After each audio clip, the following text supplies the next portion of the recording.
Hello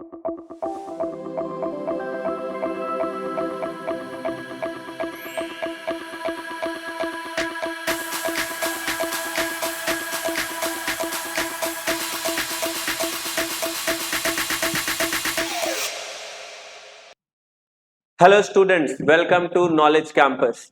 आज के इस लेक्चर में हम लोग रिवाइज करेंगे स्टैंडर्ड कॉस्टिंग के चैप्टर को। सेमेस्टर 4 कैलकाटा यूनिवर्सिटी के जो भी स्टूडेंट्स हैं या फिर किसी दूसरे यूनिवर्सिटी के भी स्टूडेंट हैं, अगर आपके सिलेबस में कॉस्टिंग के टॉपिक में ये चैप्टर है स्टैंडर्ड कॉस्टिंग, तो ये लेक्चर आपके लिए बहुत ही रिलेवेंट होने वाली है।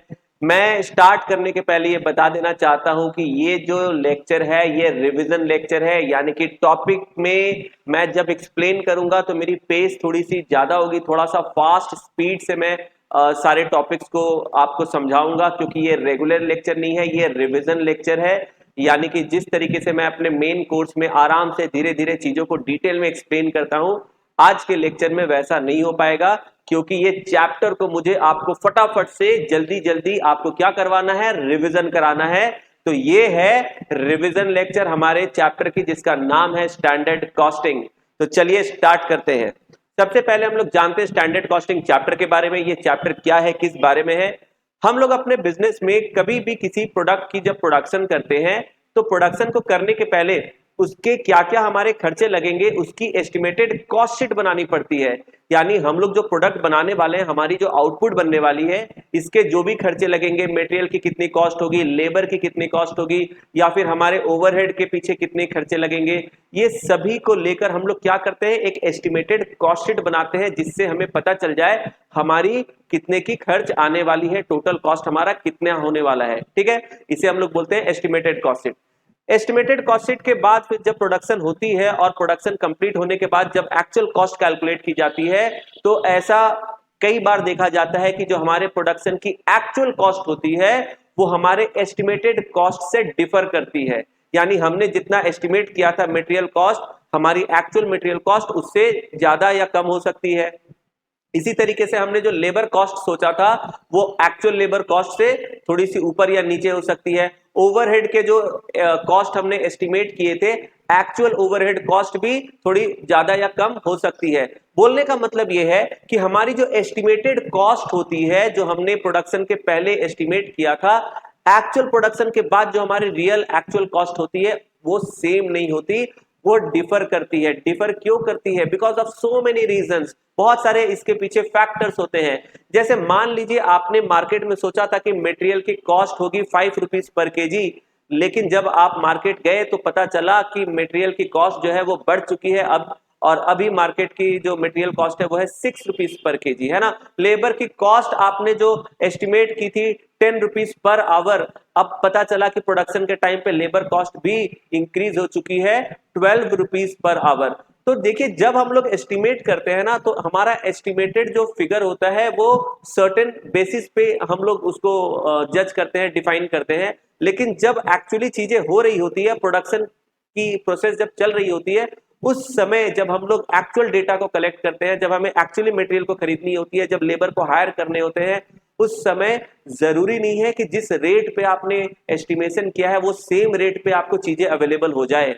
तो इस वजह से क्या होती है, हम लोग एस्टिमेट तो करते हैं अलग अलग कॉस्ट को, लेबर कॉस्ट, ओवरहेड कॉस्ट, है ना, मटेरियल कॉस्ट, लेकिन प्रोडक्शन के टाइम पे जब हमें मटेरियल अक्वायर करनी होती है, मटेरियल जब हम लोग परचेस करते हैं, लेबर को हायर करते हैं या फिर कोई ओवरहेड कॉस्ट इंकर करते हैं, तो हम देखते हैं कि हमारी एक्चुअल कॉस्ट जो है वो हमारे एस्टिमेटेड कॉस्ट से डिफर कर रही है। कभी कभी हमारी सेविंग्स भी हो जाती है। यानी कभी कभी ऐसा भी होता है कि हमने जितना सोचा था, जितना एस्टिमेट किया था, एक्चुअल कॉस्ट उससे थोड़ा कम हो गया, तो ऐसे में हमारी सेविंग हो जाती है। लेकिन ज्यादातर समय क्या होता है, हमारे जो एस्टिमेटेड कॉस्ट होते हैं उससे जो एक्चुअल कॉस्ट है वो थोड़ा सा ज्यादा हो जाता है। क्यों? क्योंकि मार्केट में जो प्राइसेस है ना वो लगातार बढ़ती रहती है चीजों की। मटेरियल की प्राइसेस लगातार चेंज हो रही है, लगातार उसमें इंक्रीमेंट हो रहा है। इसी तरीके से जो लेबर की जो वेजेस है वो वेज रेट में भी लगातार बदलाव होते रहते हैं, वेज रेट बढ़ती रहती है। तो मार्केट में इन्फ्लेशन की वजह से चीजों के दाम हमेशा लगातार बढ़ते रहते हैं, बदलते रहते हैं, और इस वजह से हमारी एस्टिमेटेड कॉस्ट और एक्चुअल कॉस्ट ऑफ प्रोडक्शन हमेशा डिफर करती है। ठीक है। तो ये जो चैप्टर स्टैंडर्ड कॉस्टिंग है, इसमें हमें क्या करना है, इसमें हमें ये डिफरेंस निकालना है। यानी हमने जो प्रोडक्शन के पहले जो एस्टिमेट किया था, एस्टिमेटेड कॉस्ट ऑफ प्रोडक्शन जो हमारा था, उसे हम लोग क्या करेंगे, कंपेयर करके देखेंगे कि हमारा एक्चुअल कॉस्ट ऑफ प्रोडक्शन कितना आया। एस्टिमेटेड कॉस्ट ऑफ प्रोडक्शन और एक्चुअल कॉस्ट ऑफ प्रोडक्शन, इन दोनों का हम लोग कंपैरिजन करेंगे और हम लोग देखेंगे कि हमारी एस्टिमेटेड कॉस्ट और एक्चुअल कॉस्ट का डिफरेंस कितना है, कितने से एक्चुअल कॉस्ट जो है वो वेरी कर रहा है, उसके बीच का जो डिफरेंस है, इसी को बोलते हैं वेरिएंस। वेरिएशन का मतलब, वेरिएंस का मतलब होता है वेरिएशन, यानी आपने जो एस्टिमेट किया था कॉस्ट और एक्चुअली जो आपकी कॉस्ट लगी, इन दोनों के बीच का जो डिफरेंस है, इसे हम लोग बोलते हैं वेरिएशन। क्या बोलते हैं, वेरिएशन, मतलब कितने का डिफरेंस आ रहा है, इसी को हम लोग बोलते हैं वेरिएशन। और ये वेरिएशन को जब हम लोग कैलकुलेट करते हैं स्टैंडर्ड कॉस्टिंग में, तो इसका नाम दिया जाता है वेरिएंस। क्या बोलते हैं हम लोग इसे, वेरिएंस। तो स्टैंडर्ड कॉस्टिंग में हमें क्या निकालना है, वेरिएंस निकालना है। क्या निकालना है, वेरिएंस। वेरिएंस का मतलब मैं वापस से आपको बता दूं, वेरिएंस का मतलब होता है वेरिएशन। किस चीज का variation, it is the difference between the estimated cost and the actual cost. ठीक है, चलिए, तो वेरिएंस जो हम लोग निकालते हैं वो किस चीज का निकालते हैं। देखिए, वेरिएशन किसके किसके वजह से आ सकता है। कॉस्ट में जो डिफरेंस आ रही है, एस्टिमेटेड कॉस्ट और एक्चुअल कॉस्ट में जो डिफरेंस आ रही है, वो मेनली तीन चीजों की वजह से आती है। मटेरियल के कॉस्ट में चेंज होने की वजह से, लेबर के कॉस्ट में चेंज होने की वजह से, और ओवरहेड के कॉस्ट में चेंज होने की वजह से। यानी आपके किसी भी प्रोडक्शन प्रोसेस में जो तीन मेन कॉस्ट फैक्टर होते हैं, वो कौन कौन से होते हैं, मटेरियल कॉस्ट, लेबर कॉस्ट और ओवरहेड कॉस्ट। ये तीन मेन टाइप के कॉस्ट होते हैं। तो जब मटेरियल के कॉस्ट में चेंज आ जाएगी, मटेरियल कॉस्ट इंक्रीज या डिक्रीज करेगी, तब इसके वजह से भी प्राइस डिफर कर जाएगा, है ना। हमारा जो एस्टिमेटेड कॉस्ट है और एक्चुअल कॉस्ट है वो डिफर कर जाएगा। तो इस तरह से जब मटेरियल के प्राइस में चेंज आने की वजह से जब डिफरेंस आती है कॉस्ट में, तो इसे बोलते हैं मटेरियल वेरिएंस। क्या बोलते हैं हम लोग, मटेरियल वेरिएंस। मटेरियल वेरिएंस का मतलब रॉ मटेरियल के प्राइस में चेंज होने की वजह से हमारी जो डिफरेंस आ रही है टोटल कॉस्ट ऑफ प्रोडक्शन में, इसे बोलते हैं मटेरियल वेरिएंस। इसी तरीके से अगर लेबर की कॉस्ट में चेंज आती है, वेज रेट अगर बढ़ जाती है या वेज रेट कम हो जाती है, इसके वजह से आपका जो ओवरऑल कॉस्ट है वो इंक्रीज या डिक्रीज हो जाता है, आपके कॉस्ट ऑफ प्रोडक्शन में चेंज आ जाती है, तो इसे हम लोग बोलते हैं लेबर वेरिएंस। इसका मतलब आपने जो एस्टिमेटेड कॉस्ट शीट में जो लेबर कॉस्ट आपने एस्टिमेट किया था, वो और एक्चुअल जो लेबर कॉस्ट लग रही है, इसके बीच का जो डिफरेंस है, जो वेरिएशन है, इसे हम लोग कैलकुलेट करते हैं लेबर वेरिएंस के नाम पे। और इसी तरीके से आपने जो एस्टिमेटेड ओवरहेड कॉस्ट जो आपने सोचा था और एक्चुअल जो ओवरहेड कॉस्ट लगा, इनके बीच का जो डिफरेंस होता है, जो वेरिएशन होता है, इसे हम लोग नाम देते हैं ओवरहेड वेरिएंस का। यानी अपने इस चैप्टर में स्टैंडर्ड कॉस्टिंग में हमें तीन तरह के वेरिएंस पढ़ने पड़ते हैं। वो तीन तरह के वेरिएंस कौन कौन से हैं, मटेरियल वेरिएंस, लेबर वेरिएंस और ओवरहेड वेरिएंस। ध्यान से सुनिए, स्टैंडर्ड कॉस्टिंग में हम लोग क्या पढ़ने वाले हैं, वेरिएंस, यानी एस्टिमेटेड कॉस्ट और एक्चुअल कॉस्ट के बीच का डिफरेंस। और ये डिफरेंस तीन तरह की चीजों की वजह से आ सकता है, मटेरियल कॉस्ट की वजह से, लेबर कॉस्ट की वजह से और ओवरहेड की वजह से। मटेरियल कॉस्ट के डिफरेंस के लिए हम लोग क्या पढ़ते हैं, मटेरियल वेरिएंस। लेबर कॉस्ट के लिए हम लोग पढ़ते हैं लेबर वेरिएंस, और ओवरहेड कॉस्ट के लिए हम लोग पढ़ते हैं ओवरहेड वेरिएंस। समझ में आया। हमारे इस स्टैंडर्ड कॉस्टिंग में ये तीन इंपॉर्टेंट तरह के वेरिएशन हमें पढ़ने पड़ते हैं।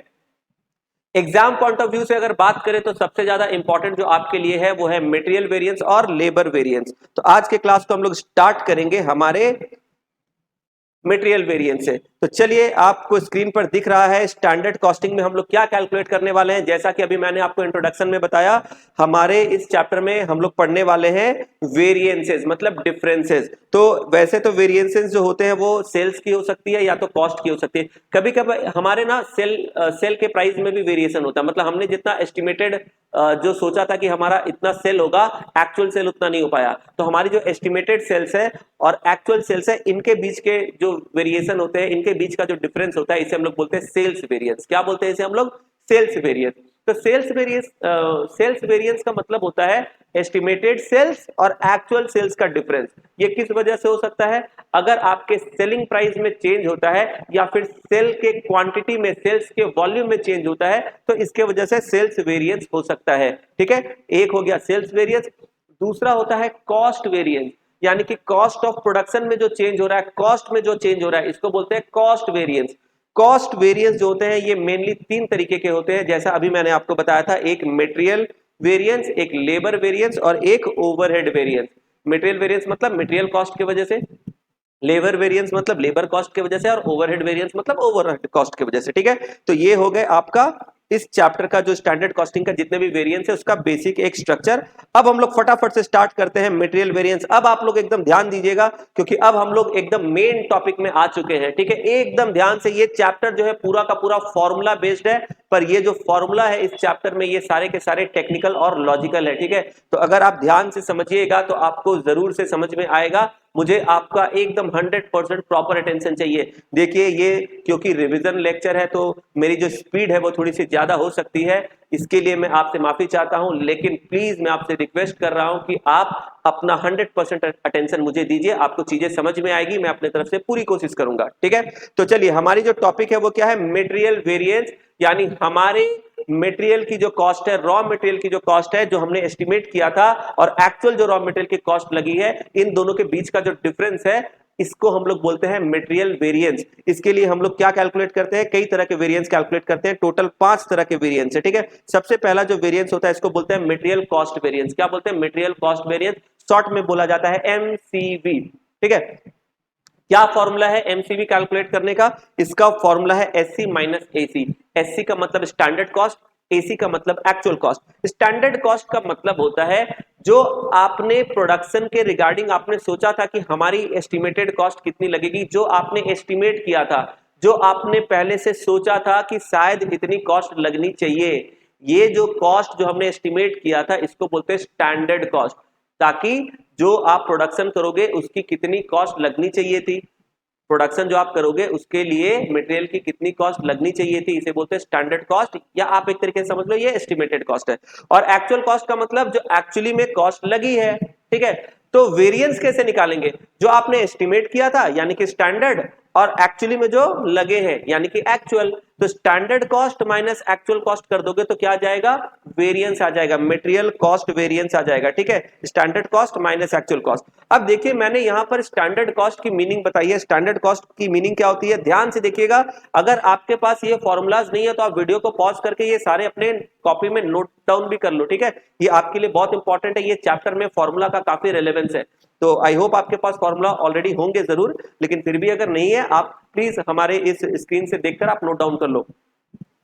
स्टैंडर्ड कॉस्ट का मतलब क्या होता है, देखिए क्या लिखा हुआ है, standard quantity for actual production, यानी कि एक्चुअल जो आपने प्रोडक्शन किया है उस एक्चुअल प्रोडक्शन के लिए आपकी एस्टिमेटेड क्वांटिटी क्या थी, एक्चुअल जितना आपने आउटपुट प्रोड्यूस किया है उसके लिए आपने क्या सोचा था, एस्टिमेटेड कितनी क्वांटिटी लगेगी।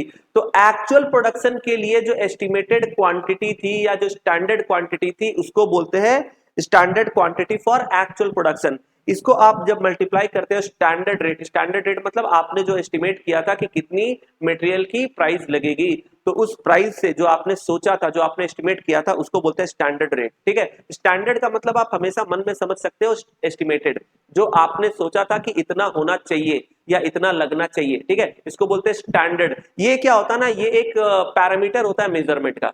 ठीक है, या फिर एक्चुअल कॉस्ट को कंपेयर करने का ये एक स्टैंडर्ड पैरामीटर है, इसलिए इसको स्टैंडर्ड बोलते हैं। ठीक है, तो standard cost, standard quantity for actual production into standard rate, जब आप करते हो तो क्या मिल जाता है आपको, स्टैंडर्ड कॉस्ट। इसी तरीके से एक्चुअल कॉस्ट कैसे निकलेगा, actual quantity into actual rate, actual जितनी क्वांटिटी आपने यूज की है इनटू एक्चुअल रेट जिस पे आपने मटेरियल को परचेस किया है, तो इस तरीके से आपको मिल जाएगा एक्चुअल कॉस्ट। ठीक है, तो ये हो गया हमारा फॉर्मूला किसका, मटेरियल कॉस्ट वेरिएंस का। नेक्स्ट जो फॉर्मूला आता है वो है मटेरियल प्राइस वेरिएंस, यानी कि मटेरियल के प्राइस में चेंज होने की वजह से जो डिफरेंस आया है इसको बोलते हैं मटेरियल प्राइस वेरिएंस। ठीक है, इसकी फॉर्मूला होती है standard rate minus actual rate into actual quantity. Standard rate मतलब जो रेट आपने सोचा था मटेरियल कॉस्ट का वो, और एक्चुअल रेट मतलब एक्चुअली जितने में आपने रॉ मटेरियल को परचेज किया है वो actual rate into actual quantity. Actual quantity मतलब जितना क्वांटिटी आपने कंज्यूम किया है। ठीक है, चलिए इसके बाद मटेरियल यूसेज वेरिएंस।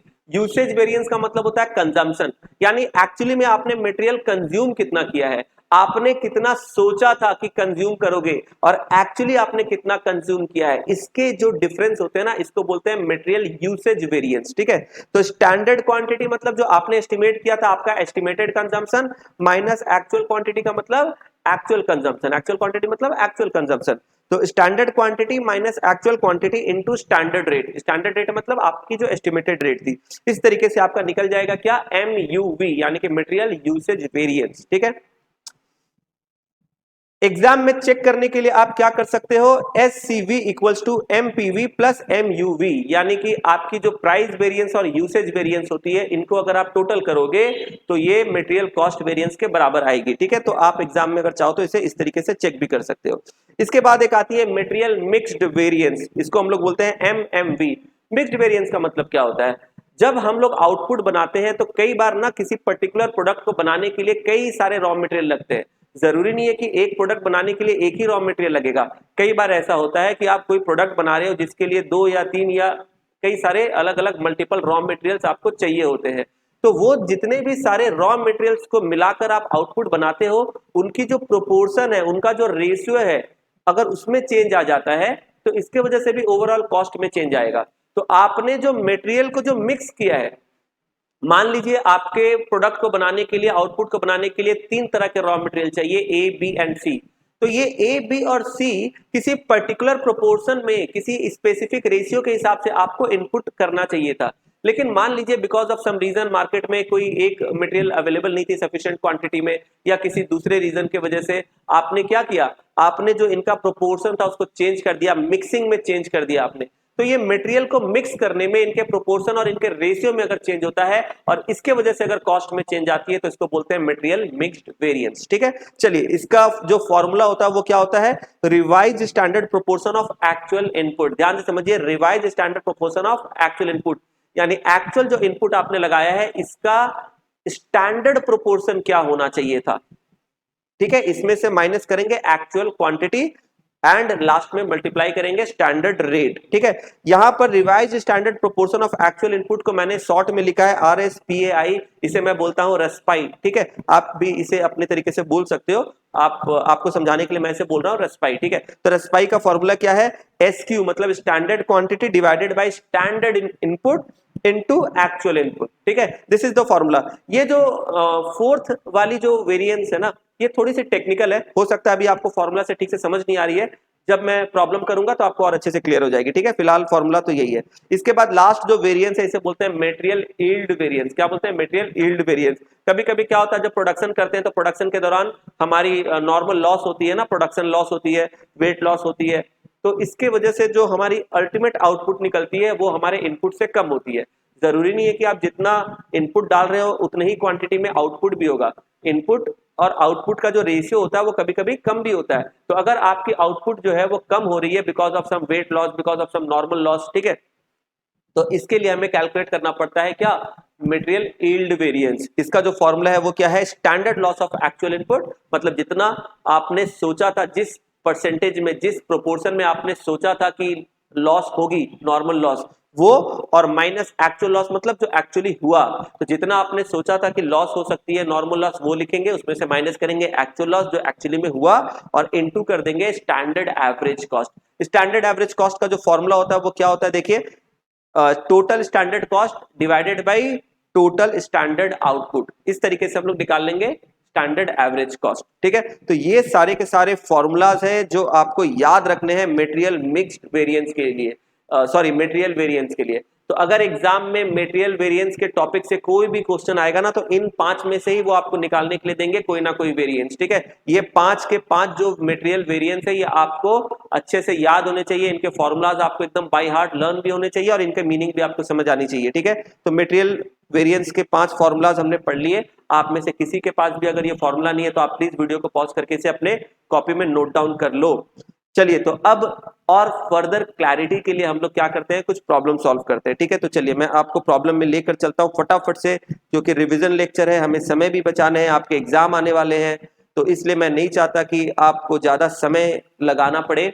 तो फटाफट से हम लोग क्या करते हैं, अब हम लोग एक प्रॉब्लम करते हैं। ध्यान से देखिएगा, ये जो चैप्टर है थोड़ी सी टेक्निकल है, फॉर्मूला भी लगते हैं, थोड़े से कॉन्सेप्ट भी लगते हैं, ध्यान दीजिएगा मेरे साथ साथ। मैं थोड़ा सा स्पीड में जा रहा हूं, फिर भी मैं समझाऊंगा आपको पूरे तरीके से। ठीक है, चलिए, तो सबसे पहले आप देखिए यहां पर पर्टिकुलर्स गिवन, सबसे पहले देखिए क्या इंफॉर्मेशन दिया गया है। Opening stock of raw material, raw material की जो ओपनिंग स्टॉक है वो कितनी है, नील, मतलब कुछ भी ओपनिंग स्टॉक नहीं है। Closing stock of raw material, closing stock कितनी है, 700 यूनिट्स आपकी क्लोजिंग स्टॉक है, मतलब प्रोडक्शन करने के बाद आपके पास जो रॉ मटेरियल बच गए, क्लोजिंग स्टॉक, ठीक है। क्लोजिंग स्टॉक मतलब जो बचे हुए स्टॉक है वो कितनी है, 700 unit.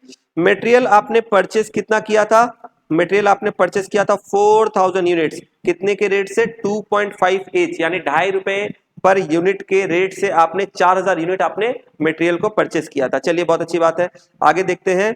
Standard quantity of materials required per ton of finished product 20 units. इसका मतलब ध्यान से समझिए क्या बोल रहा है, standard quantity of material required per ton of finished product, यानी 1 टन फिनिश्ड प्रोडक्ट को बनाने के लिए, 1 टन फिनिश्ड प्रोडक्ट को बनाने के लिए कितने क्वांटिटी का रॉ मटेरियल लगना चाहिए, स्टैंडर्ड क्वांटिटी ऑफ मटेरियल कितनी होनी चाहिए पर ton, 20 unit.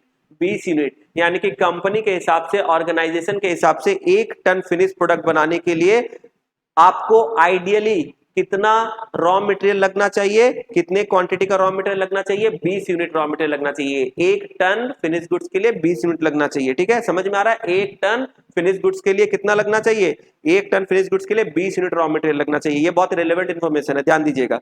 Standard rate of material कितना है, ₹2। कंपनी के हिसाब से जो एस्टिमेटेड रेट या स्टैंडर्ड रेट है वो कितनी है, ₹2, ठीक है। Finished product for the period 100 ton, आपने इस पर्टिकुलर पीरियड में कितने टन का प्रोडक्शन किया है, आपने 100 टन का प्रोडक्शन किया है। आपने एक्चुअल जो प्रोडक्शन किया है वो कितना किया है, 100 टन का प्रोडक्शन किया है। आपको यहां पर बोला गया है material cost variance, material price variance, material usage variance, 3 variance सिर्फ निकालने के लिए बोला गया है। तो चलिए फटाफट से हम लोग यहां पर क्या करते हैं, कैलकुलेशन अपना स्टार्ट करते हैं। आप लोग सभी मेरे साथ साथ में बनाइएगा। प्रॉब्लम नंबर 1, ठीक है, प्रॉब्लम नंबर 1 ध्यान से देखिए।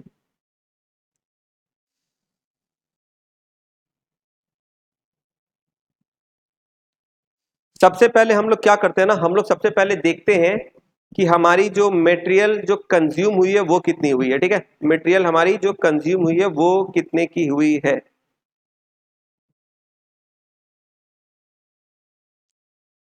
तो सबसे पहले यहां पर लिखते हैं एक्चुअल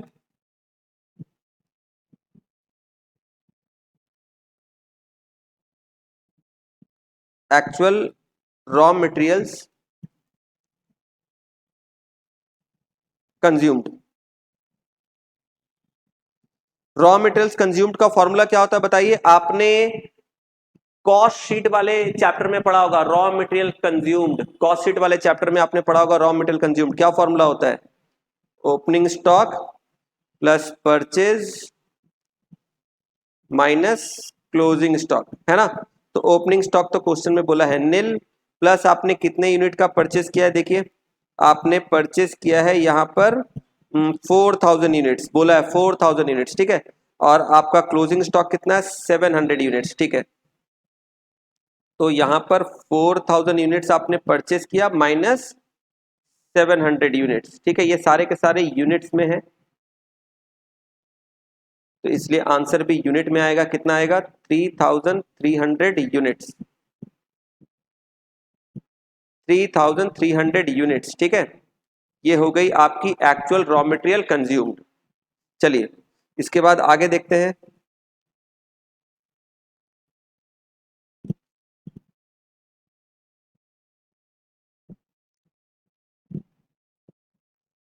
एक्चुअल रेट कितनी है, एक्चुअल रेट ध्यान से देखिए। तो अच्छा अब हम लोग यहां पर ऐसे लिखते हैं,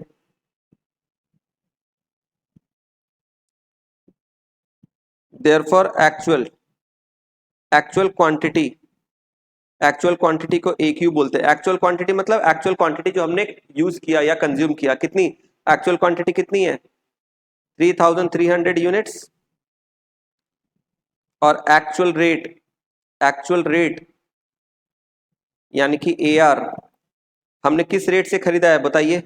यहां पर बोला है मटेरियल आपने परचेस किया 2.5 यानी ₹2.5 पर यूनिट के रेट से, तो यहां पर कितना हो गया 2.5 पर यूनिट, ठीक है। अच्छा इसके बाद फिर क्या है, स्टैंडर्ड क्वांटिटी मतलब जो आपने सोचा था, एस्टिमेट किया था। स्टैंडर्ड क्वांटिटी मतलब जितना क्वांटिटी लगना चाहिए था, कितना लगना चाहिए था। यहां पर बोला है पर टन के लिए 20 यूनिट लगता है, पर टन फिनिश गुड्स बनाने के लिए, पर टन आउटपुट बनाने के लिए 20 यूनिट लगता है। आपने एक्चुअल आउटपुट कितना बनाया? 100 टन। 100 टन। तो 100 इंटू 20 कितना हो जाएगा? अगर 100 टन आपने बनाया है और पर टन के लिए आइडियली कितना लगना चाहिए था? 20 यूनिट्स। तो इसका मतलब 100 टन के लिए कितना लगना चाहिए था? 2000 यूनिट्स। आपको समझ में आ रहा है? अगर एक टन फिनिश प्रोडक्ट बनाने के लिए 20 यूनिट लगने चाहिए, तो 100 टन बनाने के लिए 100 इंटू 20 2000 यूनिट्स लगने चाहिए। एक टन फिनिश्ड प्रोडक्ट के लिए 20 यूनिट अगर लगने चाहिए, तो 100 टन आपने फिनिश्ड प्रोडक्ट बनाया है, इसके लिए कितने लगने चाहिए? 100 इंटू 20 2000 यूनिट्स। आपको समझ में आ रहा है ना? देखिए कैलकुलेशन से मैं थोड़ा सा फास्ट जा रहा हूं, प्लीज आप लोग थोड़ा सा समझिएगा, या अगर आपको लगे कि मैं स्पीड में बोलकर निकल गया, आप नहीं समझ पाए, प्लीज आप वापस से थोड़ा सा बैक करके फिर से सुन लीजिएगा, ठीक है? क्योंकि time is also a constraint. तो ये हो गया 2000 यूनिट। अच्छा, इसके बाद फिर नेक्स्ट क्या है? स्टैंडर्ड रेट का मतलब एसआर। स्टैंडर्ड रेट मतलब जो रेट आपके हिसाब से आइडियली होना चाहिए था। स्टैंडर्ड रेट कितना होना चाहिए था? 2 रुपीज। आप देख रहे हो ना, 2 रुपीज। स्टैंडर्ड रेट कितना होना चाहिए था? 2 रुपीज। देखिए, दिखा आपको 2 रुपीज?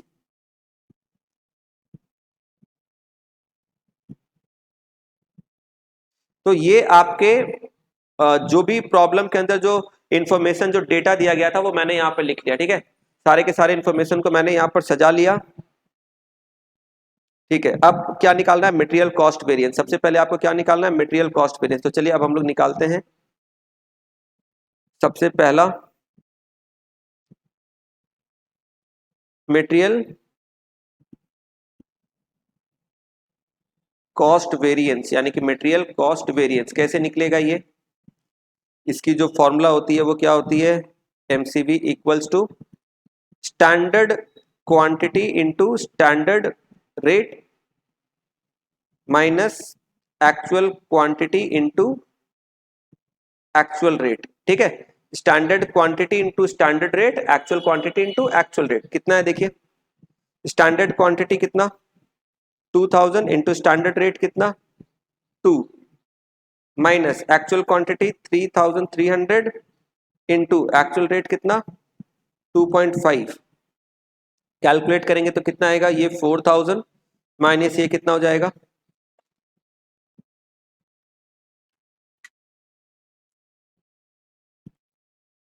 3300 इंटू 2.5, ये हो जाएगा 8250। तो 8250, 4000 माइनस 8250, नेगेटिव में आंसर आएगा 4250। एक चीज ध्यान रखिएगा, यहां पर हम लोग नेगेटिव नहीं लिखते, ठीक है? यानी यहां पर आपको फिगर के सामने माइनस का साइन नहीं देना है, या फिर फिगर को ब्रैकेट में नहीं करना। जैसे अकाउंट्स में हम लोग क्या करते हैं, फिगर को ब्रैकेट में करते हैं, वैसा कुछ नहीं करना। जब भी आपकी जो कैलकुलेशन है, इसका आंसर जब नेगेटिव में आएगा, तो आप ना यहाँ पर ब्रैकेट में ए लिखना। ए stands for adverse. A stands for adverse. कोई भी वेरिएंस, अगर आपकी जो फाइनल फिगर है, जो आंसर है, वो अगर पॉजिटिव फिगर में आती है, तो उसके पहले उसके बाद आप लिखना एफ मतलब फेवरेबल, और अगर नेगेटिव फिगर में आती है तो उसके सामने लिखना ए मतलब एडवर्स, ठीक है? एडवर्स मतलब ये बिजनेस के लिए अच्छा नहीं है, ये एक बैड सिचुएशन है, ये बुरा हुआ, ठीक है? इसको एडवर्स बोलते हैं।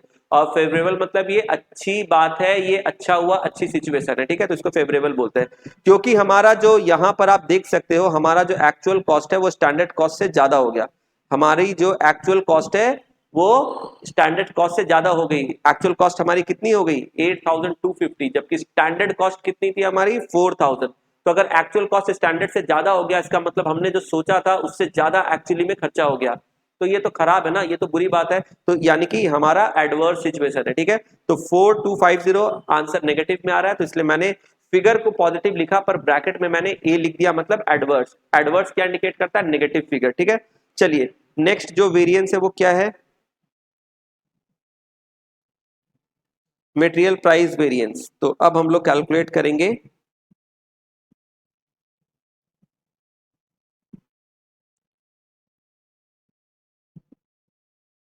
Material price variance, material price variance, ठीक है।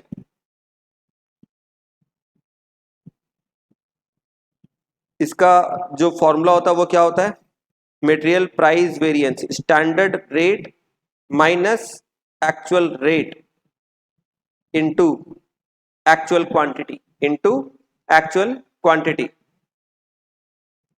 तो अब हम लोग इसे करते हैं, स्टैंडर्ड रेट कितना था, स्टैंडर्ड रेट था 2, एक्चुअल रेट था 2.5 इनटू एक्चुअल क्वांटिटी जो थी वो कितनी थी 3300। तो यहां पर कितना हो जाएगा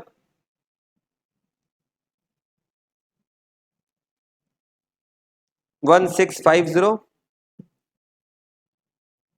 1650, ये भी नेगेटिव में आएगा, एडवर्स, ठीक है। 1650 नेगेटिव में एडवर्स। सबको समझ आ रहा है? फॉर्मूला मैंने ऑलरेडी आपको पहले बता दिया, तो ये फॉर्मूला है, ठीक है। इसके बाद नंबर 3, मटेरियल क्या था, यूसेज वेरिएंस।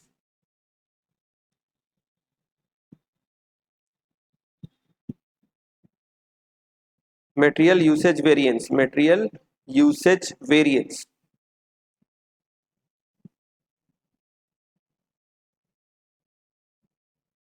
तो मटेरियल यूसेज वेरिएंस का फॉर्मूला क्या होता है, standard quantity minus actual quantity into standard rate.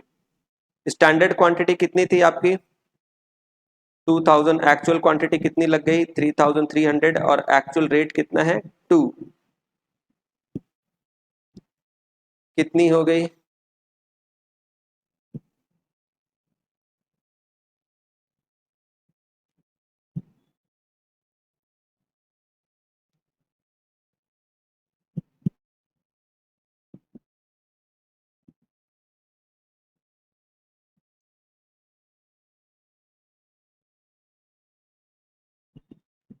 2600 ना।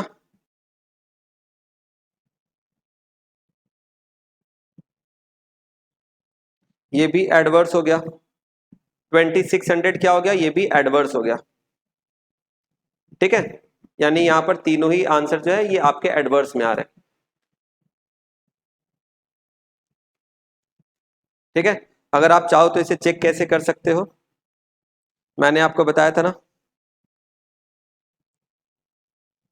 Material cost variance equals to क्या होता है, material price variance plus material usage variance. तो इस तरीके से आप देखो, मटेरियल प्राइस वेरिएंस कितना है 1650 एडवर्स प्लस 2600 एडवर्स, ये है material usage variance. 1650 adverse, 2600 adverse, total आ रहा है 4250, 4250 एडवर्स, ठीक है। एमसीवी कितना था 4250 एडवर्स, ठीक है। तो इस तरीके से आप देख सकते हो, ये दोनों का टोटल आपका एमसीवी के बराबर हो गया, मतलब आपकी कैलकुलेशन करेक्ट है, ठीक है। समझ आया आपको?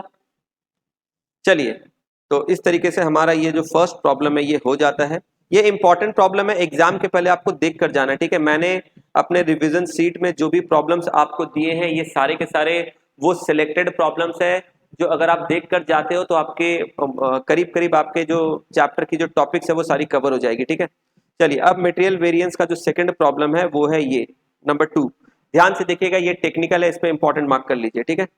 ये इंपॉर्टेंट मार्क कर लीजिए। प्रॉब्लम नंबर 2 क्या लिखा हुआ है, ध्यान से देखिए। Titan limited produces an article by blending two basic raw materials. एक कंपनी है टाइटन लिमिटेड, वो क्या करती है, वो एक आर्टिकल बनाती है, एक प्रोडक्ट बनाती है, कैसे दो रॉ मटेरियल को मिक्स करके, ब्लेंड करके, ठीक है। It operates a standard costing system and following standards have been set for raw material. तो नीचे आपको ना रॉ मटेरियल के बारे में कुछ डेटा दिया हुआ है। दो तरह के रॉ मटेरियल ये लोग यूज करते हैं, एक का नाम है पी, एक का नाम है क्यू। और ये लोग कैसे मिक्स करते हैं 40% 60% के हिसाब से, यानी टोटल जो इनपुट ये लोग लगाते हैं इसका आइडियली कितना होना चाहिए पी 40%। और आइडियली क्यू कितना होना चाहिए 60%। यानी इस ऑर्गेनाइजेशन, इस कंपनी के हिसाब से जो भी आप प्रोडक्शन करोगे, जो भी फिनिश्ड गुड्स आप बनाओगे, आप अपने इनपुट का 40% पी को डालो और 60% आप क्यू को डालो। ठीक है, इस तरीके से आपको टोटल इनपुट को क्या करना है, मिक्स करना है 40:60 ऐसा करके, मतलब 4:6 के रेशियो में आपको 40% 60% के हिसाब से आपको क्या करना है, इनपुट को मिक्स करना है। स्टैंडर्ड प्राइस पर केजी कितनी है 4 और 3। पी की जो आइडियल प्राइस मार्केट में होनी चाहिए, स्टैंडर्ड प्राइस होनी चाहिए, वो कितनी होनी चाहिए 4 और क्यू की होनी चाहिए 3। ये स्टैंडर्ड है, ठीक है, ये स्टैंडर्ड डेटा दिया हुआ है। स्टैंडर्ड लॉस इन प्रोसेस 15%, यानी जब आप प्रोडक्शन करोगे तो 15% उसमें से वेट लॉस हो जाएगा या नॉर्मल लॉस हो जाएगा। ठीक है, आगे देखिए, during July 1997 the company produce 1700 kgs of finished output. जुलाई के महीने में कंपनी ने 1700 केजी आउटपुट बनाया। 1700 केजी कंपनी ने क्या किया, आउटपुट बनाया जुलाई के महीने में। The position of stock and purchase for the month of July. अब जुलाई महीने का डिटेल दिया हुआ है यहाँ पर नीचे देखिए। जुलाई महीने में ओपनिंग स्टॉक जो थी, जुलाई महीने में जो ओपनिंग स्टॉक थी वो कितनी थी, पी की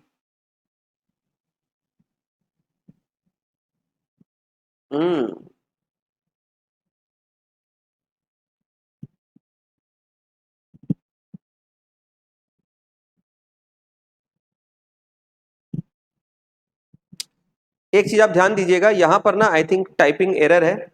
ये जो स्टॉक लिखा हुआ ना, स्टॉक, ओपनिंग स्टॉक और क्लोजिंग स्टॉक, यहां पर रुपीस लिखा है।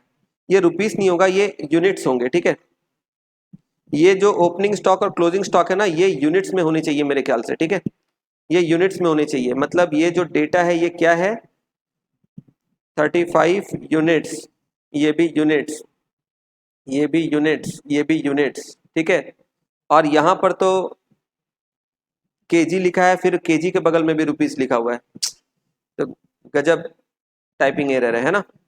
चलिए आप समझ लेना।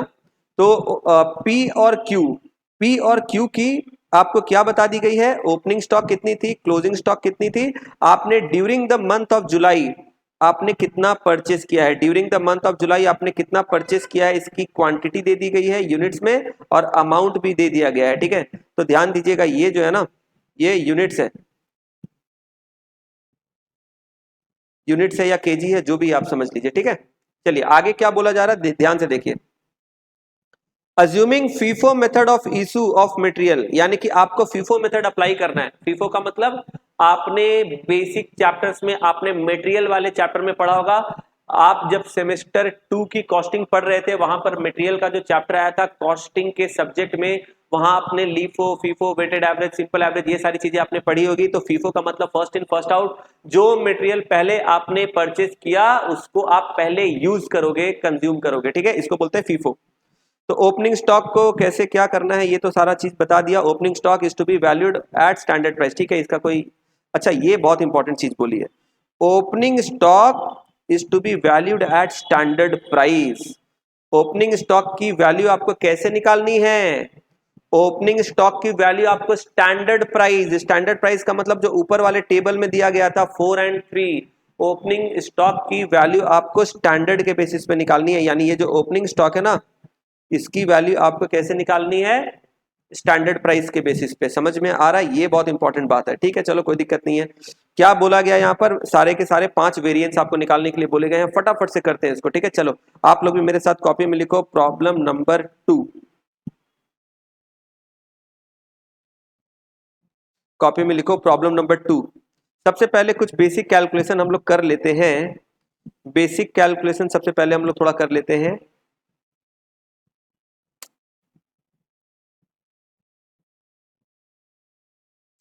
हम लोग सबसे पहले ना स्टैंडर्ड, स्टैंडर्ड क्वांटिटी हम लोग निकालते हैं। ठीक है, सबसे पहले हम लोग निकालते हैं स्टैंडर्ड क्वांटिटी, सबसे पहले हम लोग निकालते हैं स्टैंडर्ड क्वांटिटी। तो चलो कैलकुलेशन करते हैं। सबसे पहले नंबर 1,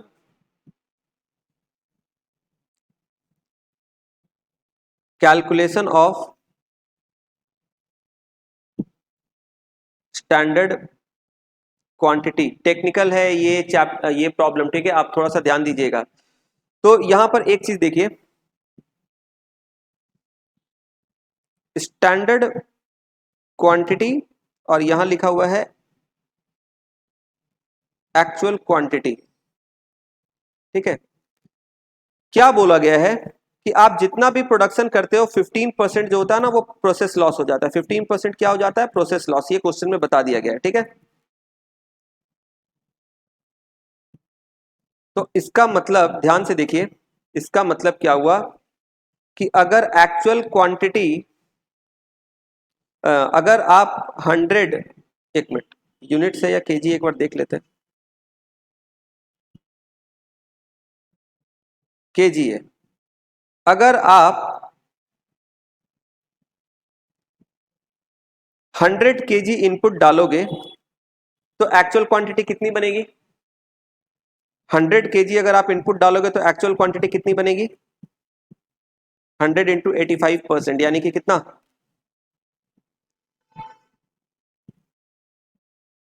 ये आपको समझ में आया क्या किया? देखिए, आप जितने भी इनपुट आप डालते हो उसमें से 15% का क्या हो जाता है? प्रोसेस लॉस या नॉर्मल लॉस हो जाता है। तो जितना भी आप इनपुट डालोगे 15% अगर उसका नॉर्मल लॉस हो जाएगा तो बाकी के जो आउटपुट बनेंगे वो कितने बनेंगे? 85%, है ना, क्योंकि 15% तो नॉर्मल लॉस हो गया। तो यहां पर मैं लिख दे रहा हूं ड्यू टू 15% प्रोसेस लॉस, या नॉर्मल लॉस क्या लिखा हुआ है प्रॉब्लम में? Process loss. ठीक है, तो मैं यहां पर लिख रहा हूं तो 15% अगर प्रोसेस लॉस हो जाएंगे तो एक्चुअल जो आपकी आउटपुट बनेगी वो 85%। यानी कि अगर मान लीजिए आपने 100 केजी इनपुट दिया है तो आउटपुट कितनी बनेगी? 15% प्रोसेस लॉस के बाद आउटपुट बनेगी 85 केजी। ठीक है, और यहां पर प्रॉब्लम में जो बताया जा रहा है कि आपकी फाइनल आउटपुट बनी है वो कितनी बनी है? देखिए 1700, आप देख रहे हो 1700 केजी आपने बनाया है। तो इसका मतलब एक बार आप देखिए, अगर आपने 1700 केजी का एक्चुअल आउटपुट बनाया है तो इसका मतलब आपकी स्टैंडर्ड क्वांटिटी कितनी रही होगी? 1700 डिवाइडेड बाई 85 इंटू 100। इसका मतलब आपकी एक्चुअल जो क्वांटिटी स्टैंडर्ड रही होगी वो कितनी रही होगी? देखो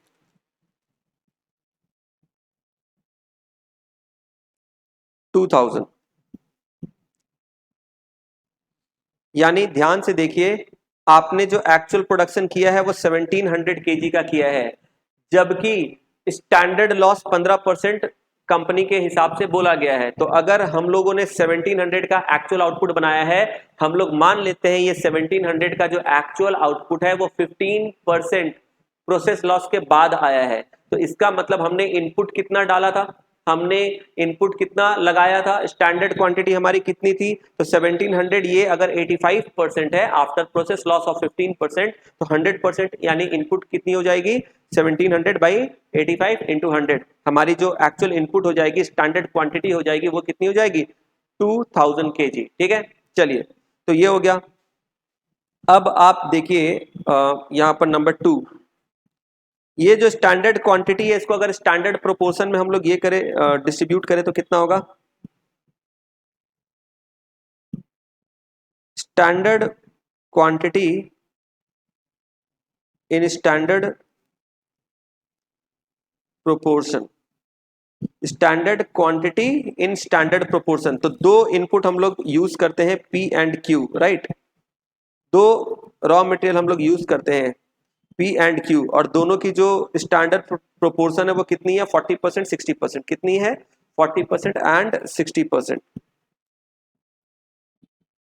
तो अगर हमारी जो स्टैंडर्ड क्वांटिटी है 2000, स्टैंडर्ड क्वांटिटी जो अभी हमने कैलकुलेट किया 2000, इसकी 40% पी होनी चाहिए, इसकी 60% क्या होनी चाहिए? क्यू होनी चाहिए। तो स्टैंडर्ड क्वांटिटी कितना हो जाएगा? 800 यूनिट्स, नहीं सॉरी, 800 केजीज, और ये हो जाएंगे 1200 केजीज। ठीक है, ये हो जाएंगे 1200 केजीज। ठीक है, चलिए। अच्छा, एक्चुअल क्वांटिटी तो यहाँ पर अभी हमें एक्चुअल क्वांटिटी भी निकालना पड़ेगा, ओपनिंग स्टॉक वगैरह दिया गया। ठीक है, चलिए, तो नंबर 3 में कैलकुलेशन करते हैं।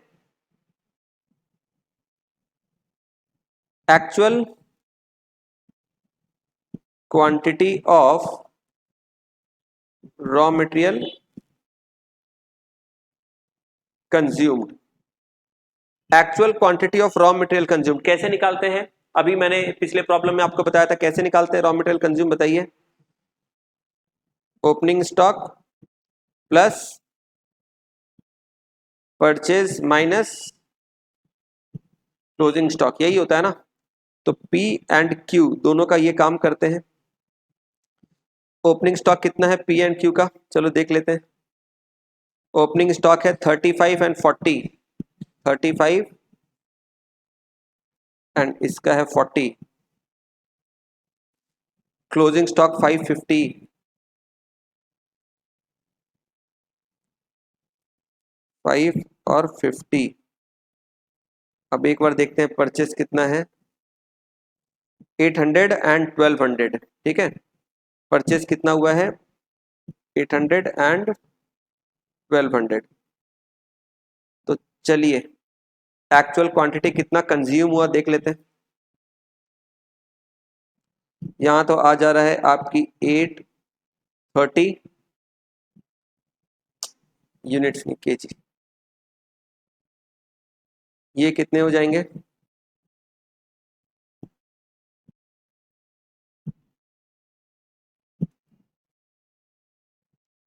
1190 केजीज, ठीक है। ये एक्चुअल रॉ मटेरियल हो गया हमारा कंज्यूम, ठीक है। चलिए बाकी सारी चीजें तो यहाँ पर हो गई, ठीक है। तो अब हम लोग ना एक टेबल बनाते हैं। अब ध्यान से देखिए, बेसिक फिगर्स हमने यहाँ पर निकाल लिए, अब हम लोग एक टेबल बनाते हैं। ये टेबल बहुत ही इंपॉर्टेंट है, ये एक टेबल बहुत ही इंपॉर्टेंट है। ध्यान से देख लिए कैसे बनाएंगे। पर्टिकुलर्स लिखेंगे, पर्टिकुलर्स, फिर इसके यहाँ पर लिखेंगे स्टैंडर्ड और यहाँ पर लिखेंगे एक्चुअल, ठीक है। अब स्टैंडर्ड जो है ना, इसके अंदर फिर से तीन चीजें हम लोग बनाएंगे और एक्चुअल के अंदर भी हम लोग तीन चीजें लिखेंगे। स्टैंडर्ड में क्वांटिटी, रेट, अमाउंट, यहाँ भी क्वांटिटी, रेट, अमाउंट। ध्यान दीजिएगा, सबसे पहले raw material P, raw material P की स्टैंडर्ड क्वांटिटी कितनी थी, अभी हमने निकाला ना। टोटल स्टैंडर्ड क्वांटिटी हमने कितना कैलकुलेट किया था, 2000। और इसमें से पी की कितनी थी, टोटल स्टैंडर्ड क्वांटिटी 2000 में से पी की थी 800 और क्यू की थी 1200, ठीक है। 800 1200, तो हम लोग यहाँ पर क्या लिखेंगे 800 और यहाँ क्यू का भी लिख लेते हैं 1200, ठीक है। तो ये क्वांटिटी जो है ना ये केजीज में है, ये रुपीस है, ये भी रुपीस है, ये केजी में है, ये रुपीस है और ये भी रुपीस है। चलो स्टैंडर्ड रेट, स्टैंडर्ड रेट देखो तो प्रॉब्लम में कितना बताया गया है। स्टैंडर्ड रेट बता दिया गया है, यहां पर आप देख सकते हो 4 और 3, ठीक है, पी क्यू का। तो हम लोग यहां पर क्या करते हैं 4 और 3, ठीक है। और अमाउंट में क्या करेंगे, मल्टीप्लाई करके लिख देंगे, कितना हो जाएगा,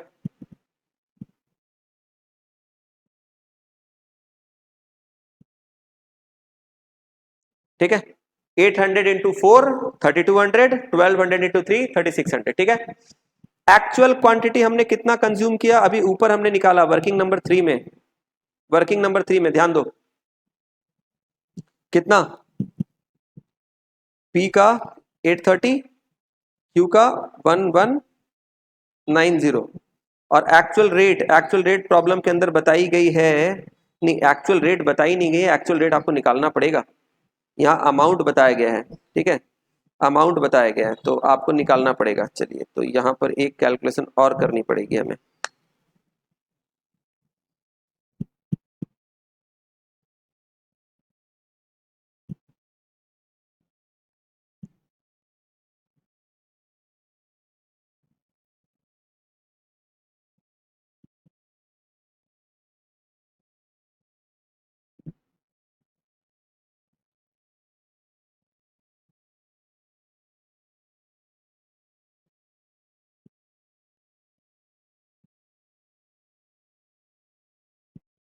एक्चुअल रेट, एक्चुअल रेट कैसे निकालते हैं हम लोग?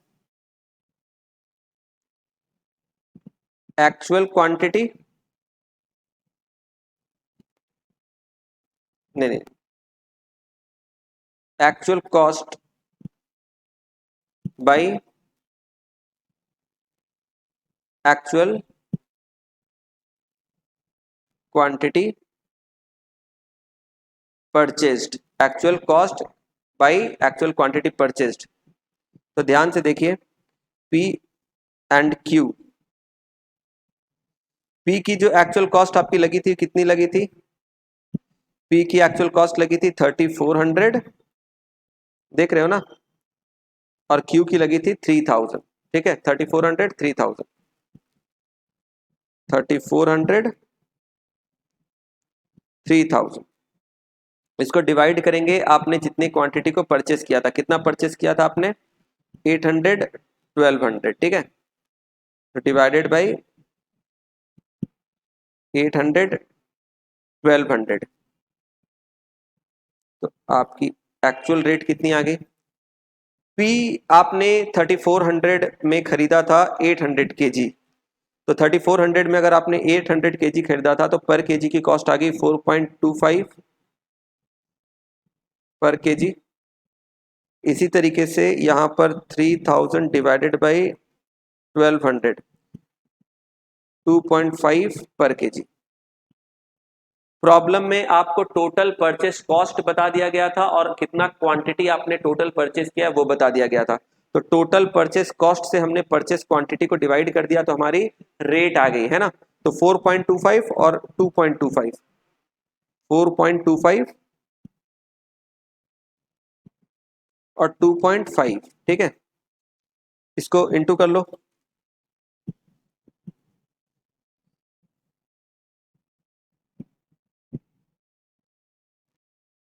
अच्छा, एक मिनट,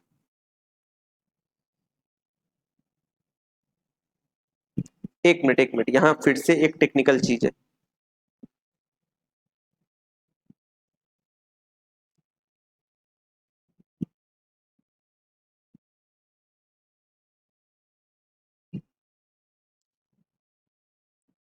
आपने एक्चुअल जो क्वांटिटी कंज्यूम किया, ध्यान से देखिए, आपने एक्चुअल जो क्वांटिटी कंज्यूम किया 830, इसमें ओपनिंग स्टॉक का कितना था? ओपनिंग स्टॉक का कितना था देखिए तो, 35 और 40 ओपनिंग स्टॉक का था। इसमें 35 जो है ये ओपनिंग स्टॉक है और ये इसमें 40 जो है ये ओपनिंग स्टॉक है। तो बचा कितना? 795, और यहां पर कितने बचे? 1150। ध्यान से समझना है,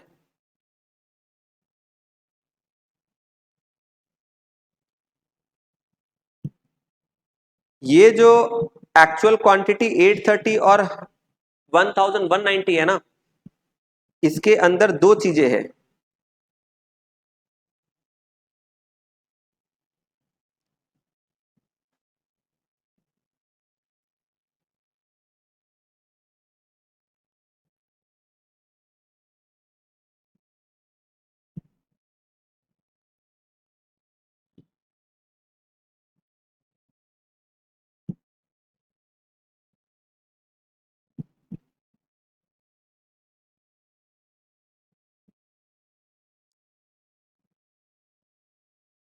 ध्यान से सुनिए, प्रॉब्लम में हमें बोला गया है, ये प्लीज मैं एक मिनट के लिए आप सभी से रिक्वेस्ट करूंगा, आप लोग ध्यान से सुनिए। प्रॉब्लम में हमें बोला गया है हमें लीफो मेथड को अप्लाई करना है। इसका मतलब हमने जो भी कंजम्पशन किया, हमने जो भी कंजम्पशन किया, पहले हमने ओपनिंग स्टॉक को कंज्यूम किया होगा, क्योंकि लीफो मेथड में जो पहले वाला स्टॉक होता है उसको पहले यूज करते हैं। तो हमने पहले ओपनिंग स्टॉक को कंज्यूम किया, उसके बाद जो परचेज वाला पोर्शन है फिर उसको हम लोग यूज करेंगे। ये लीफो मेथड बताता है। तो हमारी जो एक्चुअल कंजम्पशन है वो पी की है 830 और क्यू की है 1190, ठीक है। लेकिन ये 830 के अंदर पी के बारे में बात करते हैं, पीक का हमने 830 केजी कंज्यूम किया, पीक का हमने 830 केजी कंज्यूम किया। इसमें से सबसे पहले तो हमने ओपनिंग स्टॉक को कंज्यूम किया होगा ना, इसके बाद जो बाकी रिमेनिंग होगा वो परचेज वाला होगा। इसी तरीके से क्यू का हमने 1190 केजी कंज्यूम किया, इसमें से पहले तो हमने ओपनिंग स्टॉक का कंज्यूम किया होगा ना, इसके बाद जो रिमेनिंग है वो परचेज वाला होगा। राइट, समझ में आ रहा है? तो इसलिए हमने जो वर्किंग में 830 और निकाला था, देखिए यहां हमने क्या निकाला था, ध्यान से देखिए, हमने यहां पर निकाला था रॉ मटेरियल कंज्यूम कितना, 830 और 1190। लेकिन ये 830 और 1190 में ये तो टोटल रॉ मटेरियल कंज्यूम है, 830 और 1190 ये टोटल रॉ मटेरियल कंज्यूम है, लेकिन इसके अंदर ओपनिंग स्टॉक भी है और परचेज वाला जो मटेरियल है वो भी है। ठीक है, तो इसलिए हमें यहां पर सेग्रीगेट करना पड़ेगा, ओपनिंग स्टॉक और परचेज ये दोनों को सेग्रीगेट करना होगा। आप बोलोगे सर आखिर आप ऐसा क्यों कर रहे हो, क्यों इसे सेग्रीगेट कर रहे हो? इसके पीछे का लॉजिक पता है आपको? प्रॉब्लम में बोला गया है, ध्यान से देखो एक चीज, प्रॉब्लम में बोला गया है opening stock to be valued at standard price, यानी ओपनिंग स्टॉक जो है इसको आपको स्टैंडर्ड प्राइस, स्टैंडर्ड रेट से आपको क्या करना है, वैल्यू करना है। तो स्टैंडर्ड रेट कितना दिया हुआ है, देखो 4 and 3, 4 and 3, समझ में आ रहा है? तो यहाँ जो ओपनिंग स्टॉक है ना, ओपनिंग स्टॉक के लिए हम लोग अलग रेट लेंगे, इसके लिए लेंगे 4 और इसके लिए लेंगे 3। ओपनिंग स्टॉक के लिए लेंगे 4 पी का और क्यू का लेंगे 3, ये क्वेश्चन में बताया है। ठीक है, तो ये जो हमने कैलकुलेशन किया था 4.25 और 2.25 ये सिर्फ परचेस के लिए लेंगे, देखो क्योंकि ये हमने परचेस के कॉस्ट के थ्रू कैलकुलेट किया। ये जो 4.25 और ये 2.5 ये जो है ना, ये हम लोग किससे कैलकुलेट किए थे, परचेज कॉस्ट से कैलकुलेट किए थे। तो ये जो परचेज कॉस्ट के हेल्प से हमने जो रेट निकाला है इसे सिर्फ परचेज वाले पोर्शन के लिए यूज करेंगे, ओपनिंग स्टॉक वाले के लिए स्टैंडर्ड रेट यूज करेंगे। समझ में आ रहा है आपको? तो इसलिए यहां पर हमें दोनों को अलग अलग दिखाना पड़ रहा है। चलिए आपको समझ में आ गया होगा। अब हम लोग क्या करते हैं, वापस से इनका कैलकुलेशन करते हैं। तो 35 इंटू 4, 35 इंटू 4 कितना हो जाएगा, 140, यहाँ हो जाएगा ये 140। इसी तरीके से 795 इंटू 4.25 ये हो जाएगा आपका 3379, 3379 में राउंड ऑफ करके ले रहा हूँ, 3379 प्लस 140 टोटल हो जाता है 3519, 3519। ठीक है, इसी तरीके से यहां पर ये कितना हो जाएगा, 120 और 1150 इंटू 2.5 ये हो जाएगा 2875, 2875, 2995, 2995 ये दोनों का टोटल है। ठीक है, इसका और इसका टोटल मैंने ऊपर लिख दिया डार्क ब्लू कलर से। ठीक है, चलिए ये हो गया, आपको समझ में आया ये टेबल, ये टेबल समझ में आया? तो फटाफट से अब हम लोग क्या करेंगे, इसका टोटल करेंगे और इसका टोटल करेंगे, इसका टोटल करेंगे और इसका टोटल करेंगे। तो ये तो हो गया आपका 2000, 6000 कितने हो गए, 800, ये आपका हो गया 830 प्लस 1190, 2020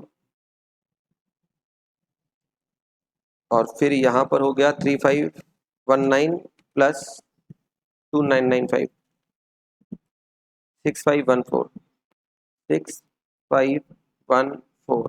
ठीक है, इसके बाद हम लोग यहाँ पर क्या करेंगे, लेस लॉस। ठीक है, तो यहाँ पर लॉस कितना होगा, स्टैंडर्ड लॉस 15% है ना, तो इसका 15% कितना हो जाता है, 300।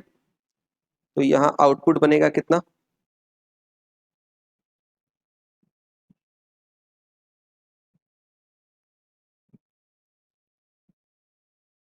1700। एक्चुअल आउटपुट कितना बना, ये भी 1700। यहाँ लॉस कितना हो गया,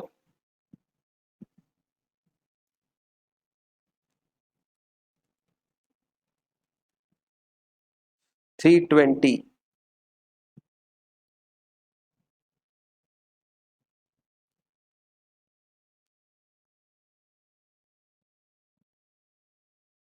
ये 300 कैसे आया आपको समझ आया ना? 2000 इंटू 15% स्टैंडर्ड लॉस, ठीक है। और ये कैसे आया? बैलेंसिंग फिगर से, बैलेंसिंग फिगर। ये टेबल सबसे पहले आप देखिए, ये टेबल बहुत इंपॉर्टेंट है। अगर ये टेबल आपने एग्जाम में ठीक से बना लिया, मान के चलिए आपका स्टैंडर्ड कॉस्टिंग का प्रॉब्लम सॉल्व हो गया, ठीक है, ठीक है। आराम से देख लीजिए, जितने भी फिगर्स यहां पर है वो सारे के सारे फिगर मैंने आपको समझा दिए, सभी की वर्किंग और कैलकुलेशन मैंने कर दी। अब फटाफट से चलते हैं और कैलकुलेशन करते हैं वेरिएंस का। तो सबसे पहला जो वेरिएंस है वो क्या है? मटेरियल कॉस्ट वेरिएंस, ठीक है। मटेरियल कॉस्ट वेरिएंस का फॉर्मूला क्या होता है बताइए? स्टैंडर्ड कॉस्ट माइनस, चलिए मैं डायरेक्ट लिख देता हूं formula, standard quantity into standard rate minus actual quantity into actual rate, ठीक है। तो P और Q ये दोनों का निकालेंगे। P की स्टैंडर्ड क्वांटिटी कितनी है?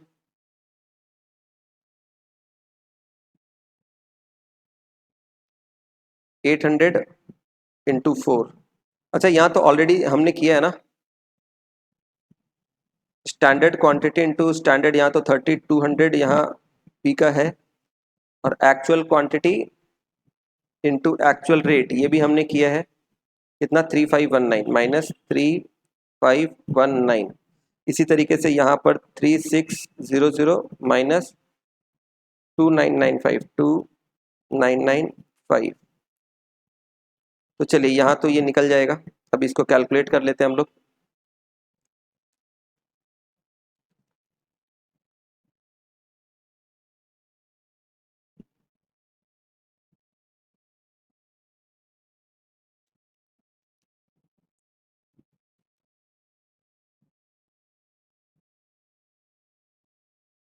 ठीक है, इसी तरीके से नंबर 2, मटेरियल प्राइस वेरिएंस। इसका फॉर्मूला क्या है? Material price variance standard rate minus actual rate into actual quantity, ठीक है। Standard rate minus actual rate into actual quantity. तो अब फिर से यहाँ पर P एंड Q का निकालेंगे। स्टैंडर्ड रेट कितना था P एंड Q का? 4 एंड 3, 4 एंड 3। एक्चुअल रेट कितना है इन दोनों का?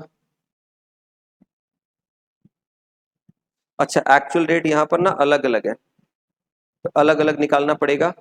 4 और 3। ओपनिंग स्टॉक के लिए तो कोई वेरिएंस आएगा नहीं, फिर भी लिख देते हैं।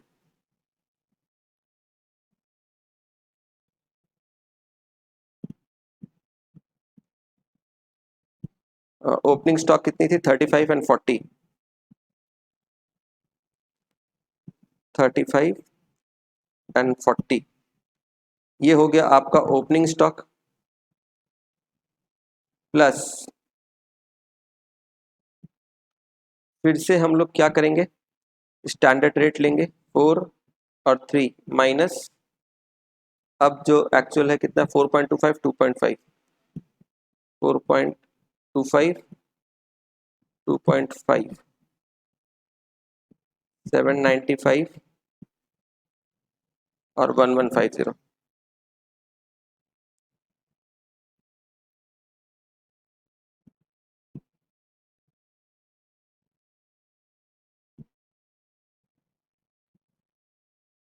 ये क्या है आपको समझ में आया? सेम फॉर्मूला हमने 2 बार अप्लाई किया है। सेम फॉर्मूला जो ऊपर लिखा है ये 2 बार अप्लाई हुआ है। ये है ओपनिंग स्टॉक के लिए और ये है परचेस के लिए, ठीक है। ओपनिंग स्टॉक का तो आंसर 0 ही होगा, परचेस का आंसर आपको देखना है। 795 इंटू 0.25, 198.75। तो मैं यहाँ पर लिख रहा हूँ 198 199 लिख देता हूं मैं, ठीक है, 199 एडवर्स, राउंड ऑफ कर दिया मैंने, यहाँ पर 0.5 इंटू 575, ये हो गया फेवरेबल, ये फेवरेबल है।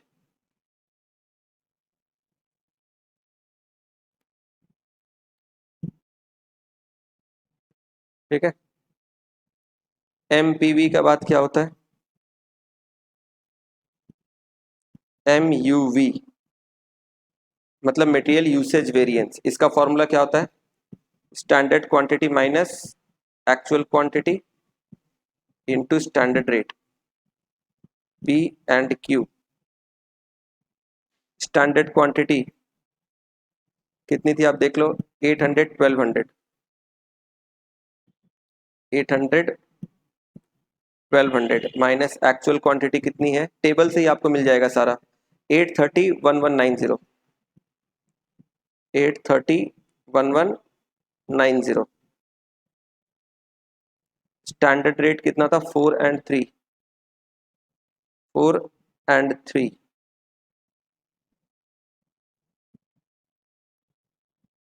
120 एडवर्स, ये कितना हो जा रहा है, 30 फेवरेबल, ये हो गया। इसके बाद के जो दो फॉर्मूलाज है ना, वो आपको मैं होमवर्क दे रहा हूँ, ठीक है, वो मैं होमवर्क दे रहा हूँ, आप लोग खुद से ट्राई करना, वो टेक्निकल है, मैं देखना चाहता हूँ आप लोगों को कर पाते हैं कि नहीं, ठीक है।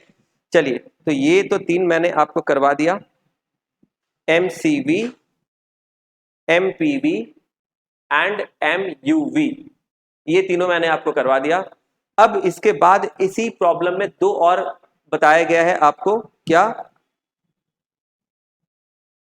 मटेरियल यील्ड वेरिएंस और मटेरियल मिक्स वेरिएंस, ये दोनों आपको क्या करना है, खुद से ट्राई करना है। बहुत ही जल्दी इसकी नेक्स्ट पार्ट मैं लेकर आने वाला हूं, आप इसे ट्राई करें, फॉर्मूला मैंने आपको ऑलरेडी बता दिया है, लिखवा दिया है, लास्ट के 2 वेरिएंट्स आप खुद से ट्राई करें सॉल्व करने के लिए, फॉर्मूला के हेल्प से आप ट्राई करें, और नेक्स्ट पार्ट में मैं इसको सॉल्व कराऊंगा।